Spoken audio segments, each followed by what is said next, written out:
Para quem não sabe, eu estava falando o outro dia com o Caio D. Eu estudei em uma escola que era só de homens. Então eu estudei durante 11 anos, só vendo outros caras da minha vida. E era uma escola de estilo militar.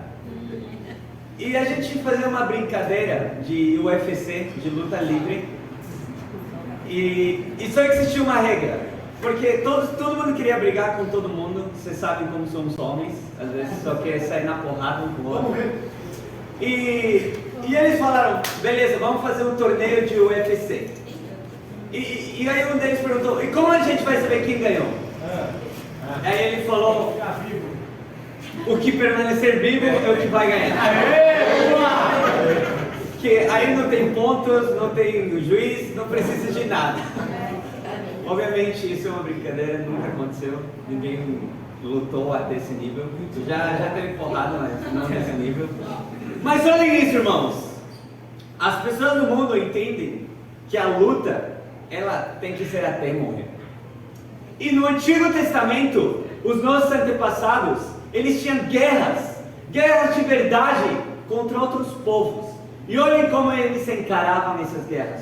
Vamos comigo em Salmo 144, versículo 1. Vamos ouvir. Prega, irmão.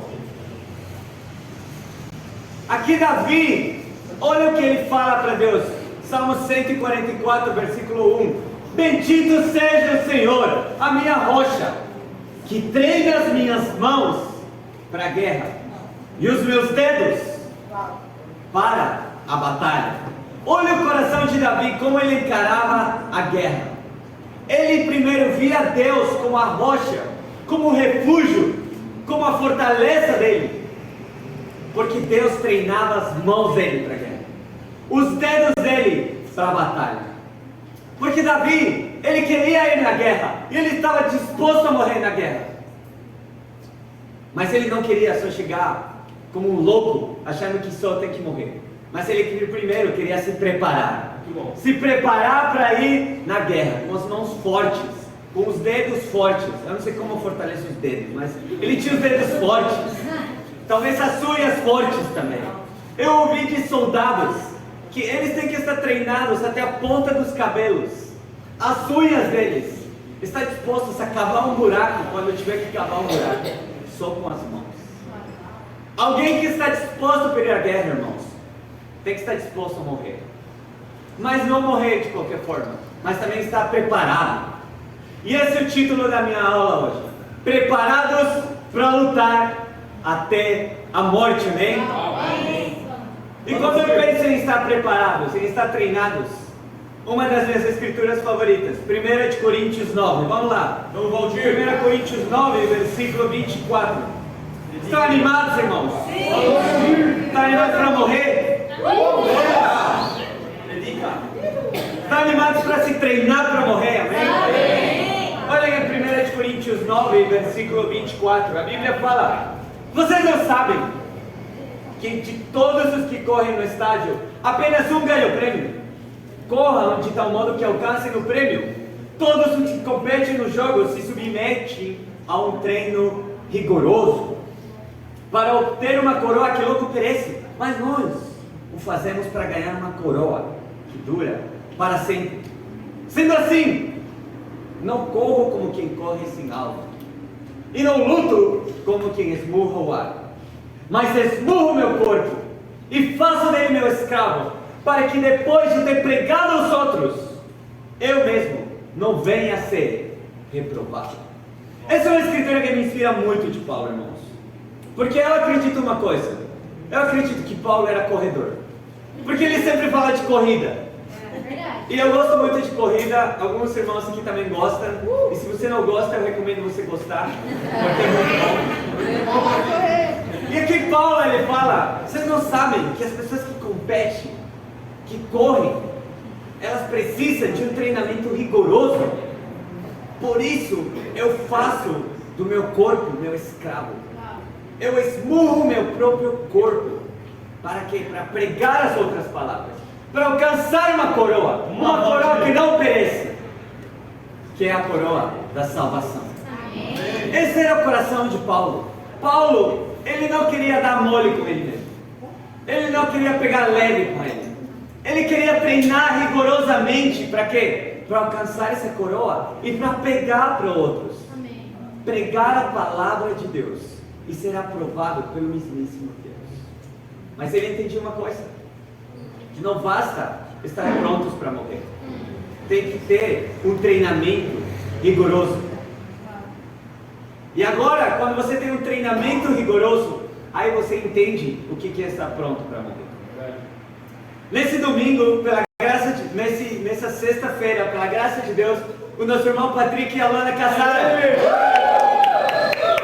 E sendo honesto com vocês, foi uma dos casamentos mais bonitos que eu já vi. Eu quase chorei, eu não choro, mas quase chorei. Mas, irmãos, eu queria ser aberto. Esse dia eu senti que eu ia morrer.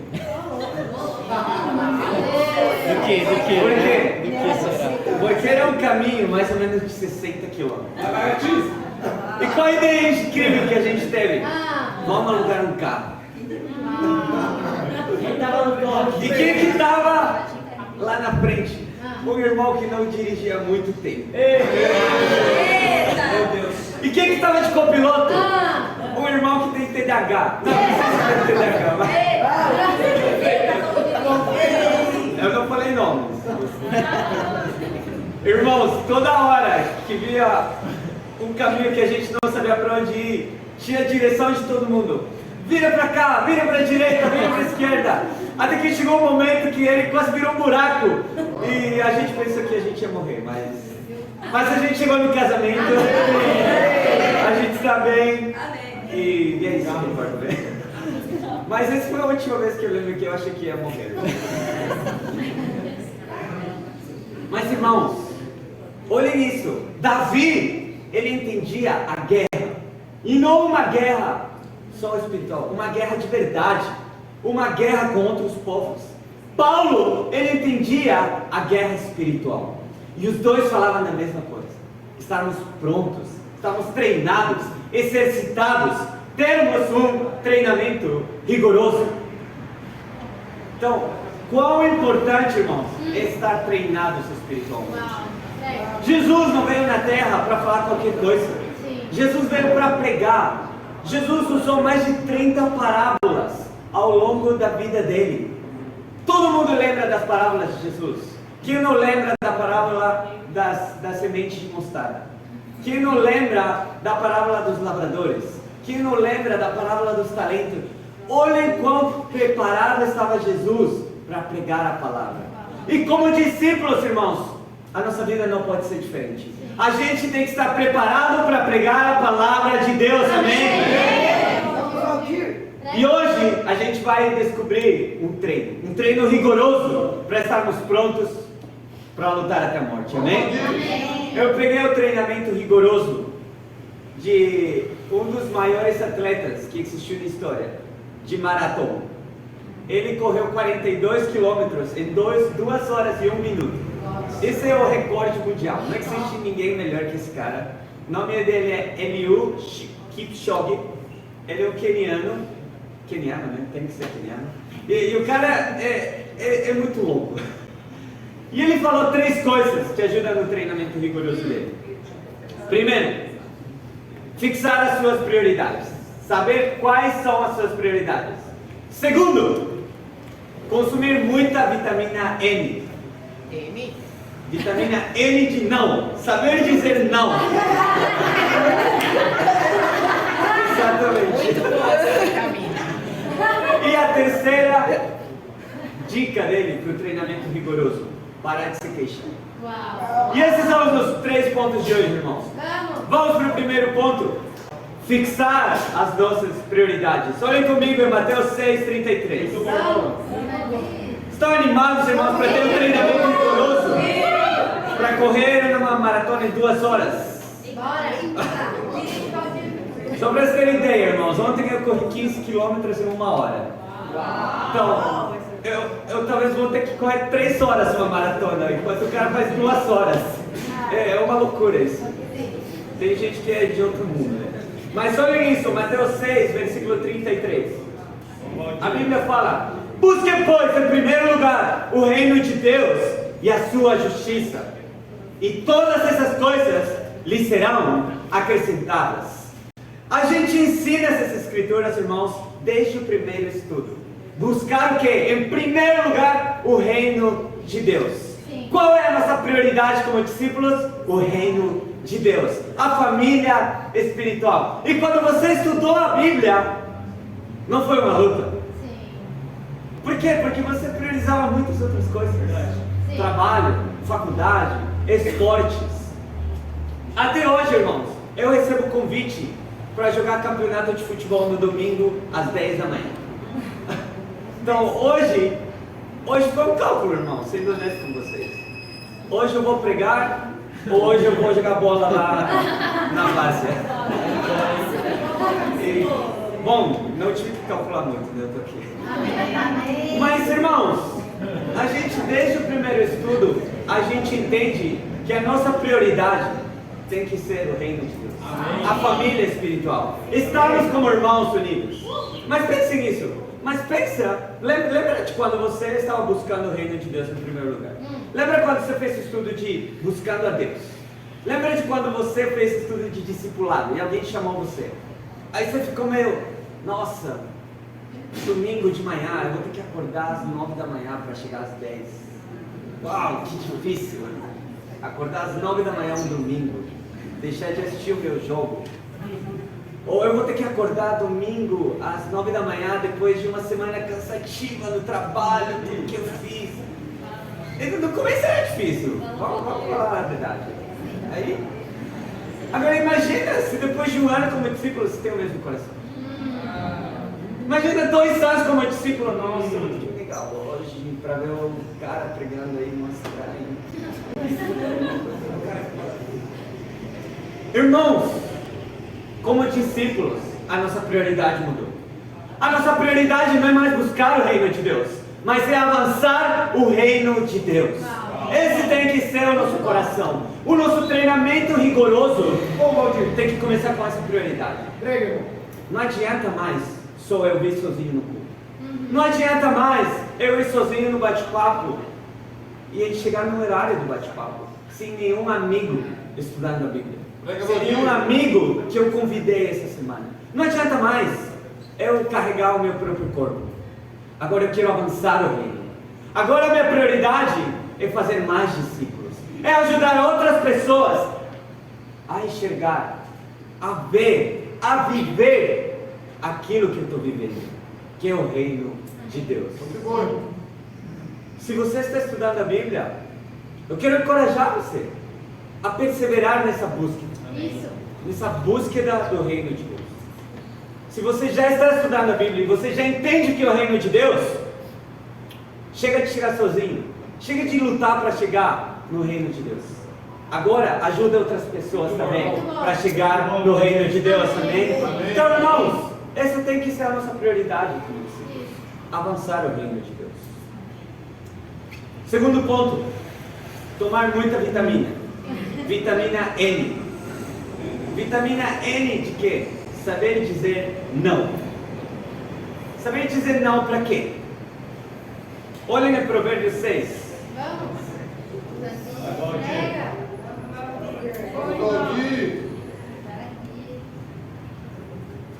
Agora que eu tenho a minha prioridade, eu sei que eu quero buscar, eu sei que eu quero avançar, eu sei que eu quero fazer.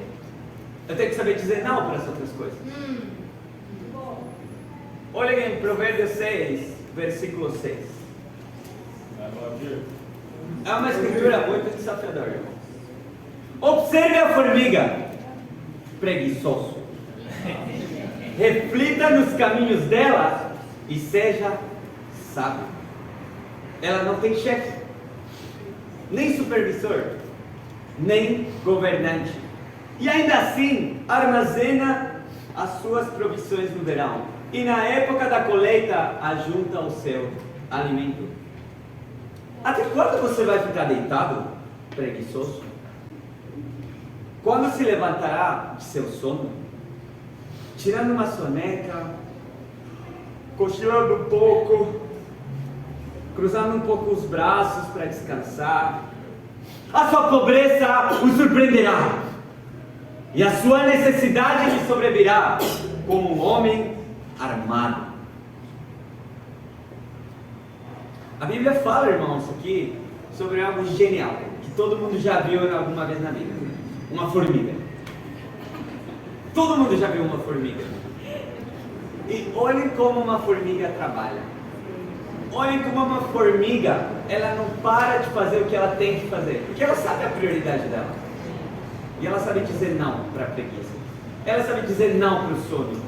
Eu não sei como uma formiga cochila. Eu acho que nem existe isso. Por quê? Porque elas são tão trabalhadoras que nem existe uma formiga cochilante.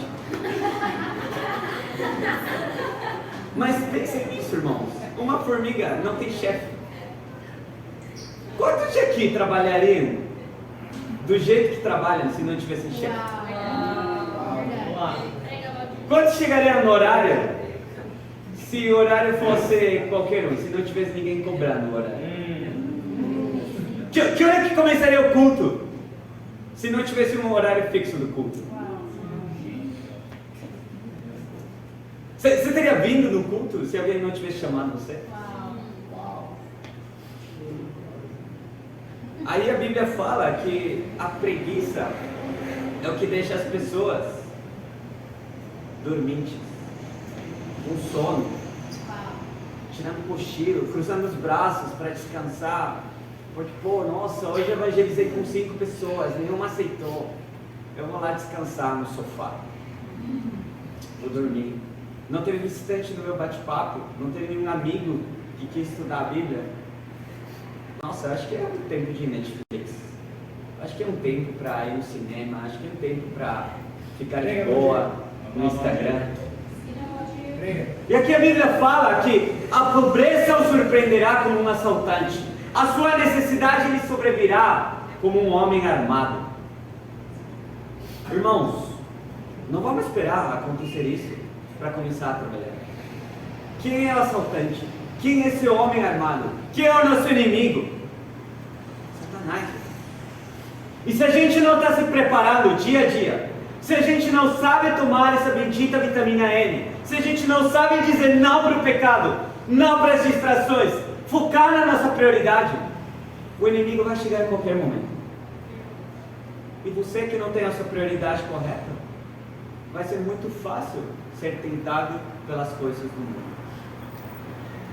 Imagine, você não está compromissado com o reino, você não está dando o seu coração, você não está entendendo a sua prioridade, e do nada, uma menina começa a buscar você no trabalho. Você não está tendo um coração de trabalho duro. Vamos lá, Valdir. E um homem começa a buscar você no trabalho. Na sua faculdade. Você começa a ficar tentado por várias coisas do mundo.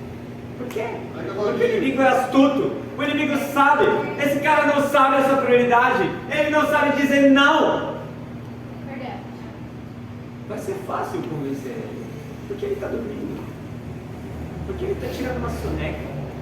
Porque ele está no sofá, de boa. Enquanto tem tantas pessoas perdidas, enquanto tem tantas pessoas que estão viciadas, entregues nesse mundo de pecado. Há 2 semanas atrás, a gente estudou com um cara, lá da USP, que 1 semana antes do estudo, o parceiro dele tinha se matado. E olhem isso, irmãos. O pecado foi tão terrível na vida desses 2 caras, que eles tinham um relacionamento amoroso. Eles viviam viciados. Ele falou, eu não consigo parar de usar droga.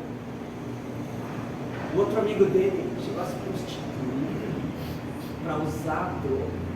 E tudo isso, irmãos, aqui do lado.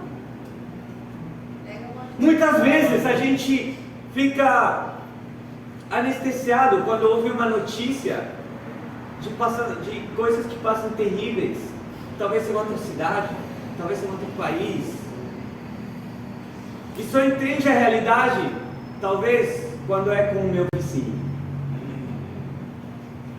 ou só entende a realidade, pior ainda, só quando é dentro da nossa própria família.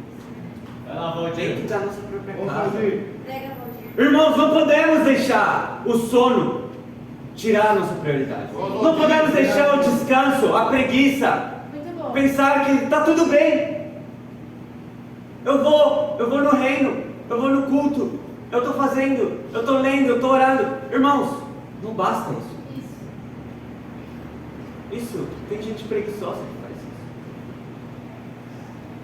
Irmãos, a nossa prioridade é avançar no reino de Deus, e para isso a gente tem que saber dizer não. Saber dizer não para o pecado. Saber dizer não para as distrações. Porque talvez não aconteça um desastre na sua vida.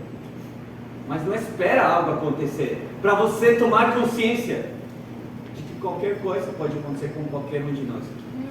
Com qualquer um das nossas famílias. Vamos lutar pelas nossas famílias. Vamos lutar pelos nossos amigos, pelas pessoas que a gente conhece. Não vamos ser superficiais.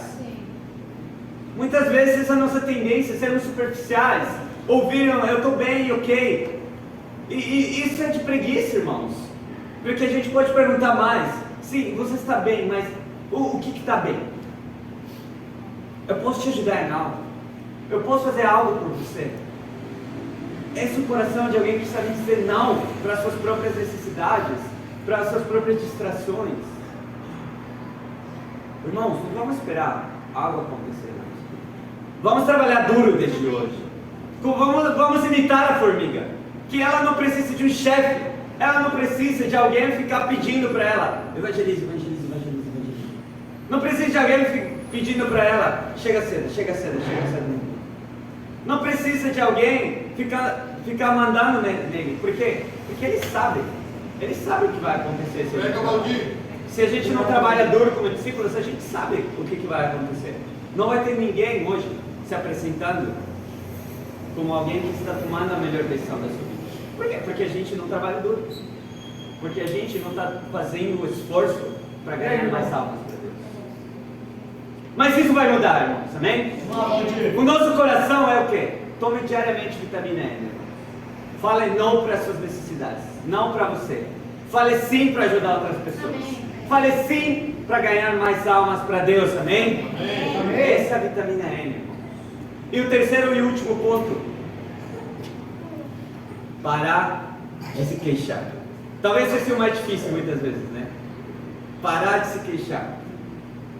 Um escritor britânico chamado James Allen, ele falou que a gente não pode escolher as nossas circunstâncias, mas a gente pode escolher os nossos pensamentos e as nossas atitudes, e indiretamente moldar as nossas circunstâncias.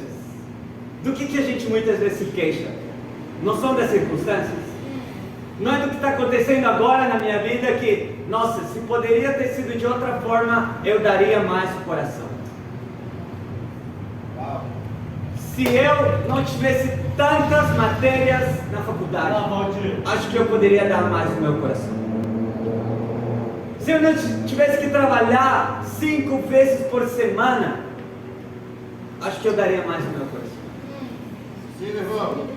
Se eu não fosse casado, acho que eu teria mais tempo para dar o meu coração. E a gente fica se queixando das nossas circunstâncias. Fica se queixando. Olhem em Hebreus 12. Vamos fazer. Versículo 11. Como a gente tem que ver as nossas circunstâncias, irmãos? Ficar se queixando? Ficar falando: ai, olha onde eu moro. Ai, está calor hoje. Ai, não tem ar-condicionado. Ou a gente pode encarar dessa forma: Hebreus 12, versículo 11. Nenhuma disciplina parece ser motivo de alegria no momento, mas sim de tristeza. Mais tarde, porém, produz fruto de justiça e paz para aquele que por ela foram exercitados. Portanto, fortaleça as mãos enfraquecidas e os joelhos vacilantes. Se algo que as pessoas, quanto mais elas têm idade, elas ficam se queixando, são dos joelhos. são das mãos. A minha mão dói, meu joelho dói. Mas a Bíblia fala aqui que a disciplina de Deus, as circunstâncias ao nosso redor, é a coisa perfeita que Deus deixou na sua vida para você se fortalecer, para você enfraquecer essas mãos, para você fortalecer esses joelhos, correr 40 quilômetros, correr 80, fazer tudo com força, com vigor, e não para se queixando. Irmãos, quem fica se queixando? Normalmente pessoas que não se prepararam, pessoas que deixaram a vida acontecer, pessoas que, hoje vou comer um hambúrguer, e amanhã também, e depois de amanhã também, e aí eu fico me queixando, nossa, como eu estou gordo. Quando foi uma escolha, e eu fico me queixando disso. Verdade. Irmãos, e espiritualmente é pior ainda. Se a gente fica se queixando da nossa circunstância no trabalho, na faculdade, na nossa família, e ficar pensando que, nossa, eu poderia dar mais do meu coração se fosse de outra forma. Irmãos, vamos parar de se queixar. Vamos ser gratos com a disciplina de Deus. Vamos ter mãos fortes, joelhos fortes. Quero encorajar todo mundo, irmãos, a ter um coração de encarar a disciplina com alegria. Porque Deus nos ama. Deus tem muita fé por vocês, irmãos. E por que eu acho que Paulo era um corredor? Eu acredito que Jesus também seria um corredor. Eu acho que Deus seria um corredor. Olhem comigo em Jeremias 12, versículo 5.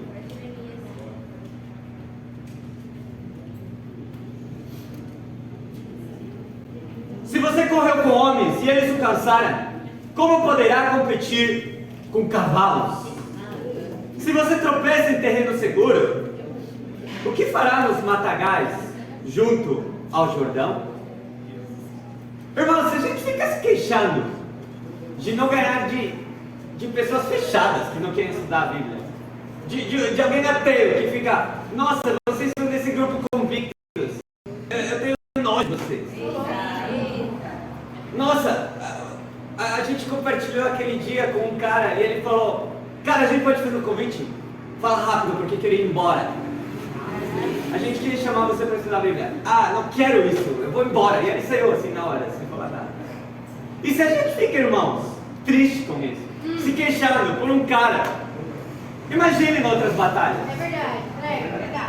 Imagina quando você sair da faculdade e enfrentar as pessoas do trabalho. Verdade. Imagina quando você enfrentar pessoas casadas. Imagina isso, irmãos. A expectativa de Deus é ganhar de homens e ganhar de cavalos. Irmãos, Deus tem fé que você pode ganhar de um cavalo. Uau. Eu não sei como isso pode acontecer, é só por Deus, amém?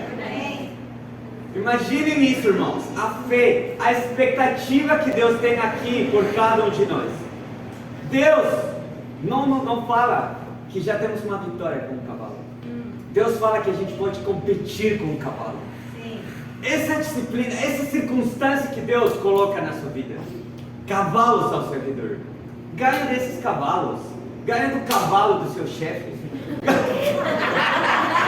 Essa pessoa estranha. Ganhe do cavalos da sua faculdade, do seu trabalho. Cavalos porque são fortes também, não porque são sem jeito, né?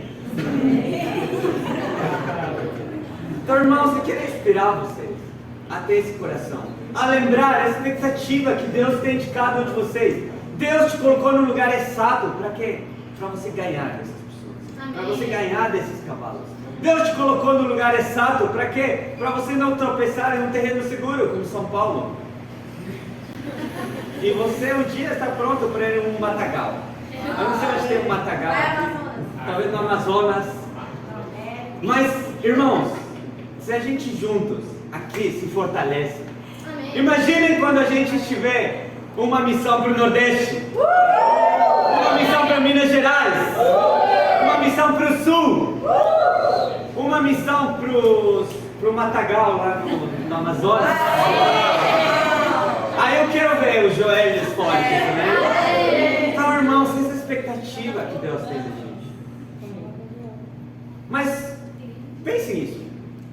falou, um treinamento rigoroso. Treinamento rigoroso, sabendo fixar as nossas prioridades, sabendo dizer não para o pecado, para as distrações. Um treinamento rigoroso, parando de se queixar das circunstâncias. Mas por que tudo isso? Vamos voltar quando Paulo fala da corrida, em 1 Coríntios 9. Vamos. Vamos, irmão. Valdir. Vamos, Valdir. 1 Coríntios 9, a gente vai ler um pouco antes o que Paulo fala antes da corrida, no versículo 19. Porque embora seja livre de todos, fiz-me escravo de todos, para ganhar o maior número possível de pessoas. Tornei-me judeu para os judeus, a fim de ganhar os judeus. Para os que estão debaixo da lei, tornei-me como se estivesse sujeito à lei, embora eu mesmo não esteja debaixo da lei, a fim de ganhar os que estão debaixo da lei. Para os que estão sem lei, tornei-me como sem lei, embora eu não esteja livre da lei de Deus, e sim sob a lei de Cristo, a fim de ganhar os que não têm lei. Para com os fracos, tornei-me fraco, para ganhar os fracos. Tornei-me tudo para com todos, para de alguma forma salvar alguns. E faço tudo isso por causa do Evangelho, para ser coparticipante dele. E aí Paulo fala do treinamento rigoroso. Por quê? Porque ele entendia uma coisa, irmãos, que o mais importante é a salvação, e não é só a salvação dele. Paulo se tornou de todo para com todos, para ganhar o maior número possível de pessoas. Esse era o coração de Paulo, irmãos. Por quê? Por que falar não para as distrações, para o pecado? Para ganhar o maior número possível. Vamos, Valdir. Por quê? Por que saber que a minha prioridade é avançar o reino de Deus? Para ganhar o maior número possível. Por quê? Parar de me queixar das circunstâncias. Para ganhar o maior número possível. Rodrigo. Esse era o coração de Paulo, irmãos. E esse tem que ser o coração de cada um de nós como discípulos. Entender que não se trata da nossa vida, não se trata da gente, se trata de quantas pessoas a gente pode ajudar. De quantas pessoas Deus pode trazer para o reino por meio da sua vida. De quantos cavalos você pode vencer. De quantas pessoas você pode ajudar a enxergar que o mundo lá não oferece nada que seja duradouro. Um dos meus filmes favoritos chama A Lista de Schindler. E a história fala que tinha um fabricante de metais. E ele fazia vários objetos de metais e todos os funcionários dele eram judeus. Só que o governo nazista, ele pediu que todos os judeus fossem erradicados e fossem mandados embora. E ele não entendeu por quê. Mas ele não fez nada e ele só mandou todos os trabalhadores dele. Até que ele descobriu onde esses judeus estavam indo. Todos indo para o holocausto. Esse cara, ele ficou triste.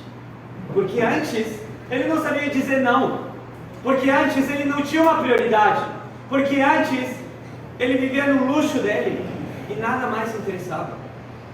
Mas quando ele descobriu para onde as pessoas estavam indo, ele tomou um choque de realidade. E ele começou a fazer uma lista das pessoas que ele precisava para trabalhar. E na verdade era todo mundo. Ele queria incluir todo mundo nessa lista. Por isso é a lista de Schindler. E ele colocou vários nomes. E depois que a guerra acabou, ele salvou muitas pessoas. Mas para salvar cada uma desses judeus, uma dessas pessoas, ele teve que pagar muito caro. Só que quando ele viu a lista de pessoas que se salvaram, perante a lista de pessoas que morreram, a lista de pessoas salvas era ridícula, era muito pequena. E quando ele viu a lista das pessoas que morreram, ele ficou triste, porque muitas dessas pessoas eram ex-trabalhadores dele. E aí, eu lembro muito bem essa cena. Ele viu um anel na mão dele e ele falou: se eu tivesse vendido esse anel, eu teria ganhado mais uma. Se eu teria vendido o carro, eu teria salvado mais alguém. Se eu tivesse vendido isso, se eu tivesse vendido o outro, eu teria salvado mais uma pessoa. Mas era tarde. Irmãos, o que mais a gente pode deixar para ajudar outras pessoas? O que mais a gente pode deixar para salvar mais almas para Deus? Irmãos, nada é tão valioso como o mal. Não segure nada. Se doe, se entregue. Vamos ser como Paulo, nos tornar de todo para com todos, para assim salvar o maior número possível de pessoas, irmãos. E essa é a nossa semana, a semana de segue o líder. Não precisamos, irmãos, que alguém nos denomine de líder para a gente agir como líder. Então, cada um de nós, essa semana, vai ser responsável pelo seu bate-papo. Cada um de nós vai ditar o ritmo do bate-papo. Cada um de nós, irmãos, vai ditar o ritmo de como vai ser o evangelismo, de como vão ser os estudos bíblicos. Cada um de nós, irmãos, vamos dar todo o coração para Deus. Por quê? Porque nada se compara, irmãos, com salvar uma pessoa. Nada se compara, irmãos, com ganhar, com avançar o reino para Deus. Amém? E para Ele seja glória. Amém.